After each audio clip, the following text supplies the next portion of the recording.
సింగరేణిలో గెలిచిన యూనియన్లకు గుర్తింపు ప్రాతినిధ్య పత్రాలు అందివ్వకపోవడం దురదృష్టకరమని ఐఎన్టీయూసీ ఆర్జీ3 ఉపాధ్యక్షులు కోట రవీందర్ రెడ్డి అన్నారు.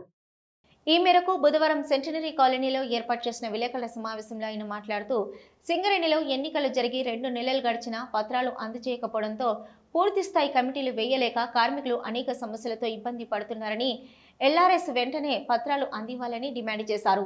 అలాగే INTUC secretary general Janak Prasad ఇటీవల కాలంలో డిప్యూటీ సీఎం బట్టి విక్రమార్క గారిని కలిసి కార్మికుల సమస్యలపై విన్నవించారని, ఉద్యోగస్తుల గరిష్ట వయసు 40 సంవత్సరాలపై త్వరలోనే జీవో వస్తుందని తెలిపారు.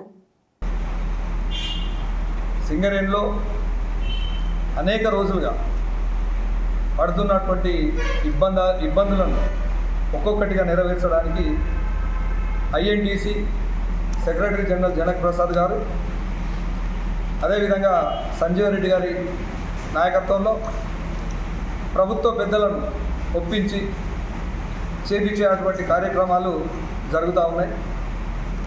గెలిచి ఇప్పటికీ 2 నెలలు కావస్తున్నా కూడా ఆర్ఎల్సీ నుంచి కానీ ఇంతవరకు లెటర్ రాకపోవడం బాధగా ఉన్నది. కమిటీలన్నీ కూడా మేము రెడీగా పెట్టుకు ఉన్నాం. ఎప్పుడైతే వాళ్ళు ఆర్ఎల్సీ నుంచి లేఖ ఇస్తారో లేఖ ఇవ్వగానే మేము కూడా కమిటీలు ఇవ్వడానికి సిద్ధంగా ఉన్నాం. చాలామందికి అపోహలు ఉన్నాయి, అరే వీళ్ళు ఇంకా కమిటీలు వేయడం లేదని, ఇంకా ఆర్ఎల్సీ నుంచే లెటర్ రాకపోవడం వలన అది దురదృష్టంగా భావిస్తూ ఉన్నాం. ఇవాళ 30 నుంచి 35 సంవత్సరాల వయసు నుంచి 40 సంవత్సరాల వయసు చేయాలని చెప్పి మొన్ననే మా జనక్ ప్రసాద్ గారు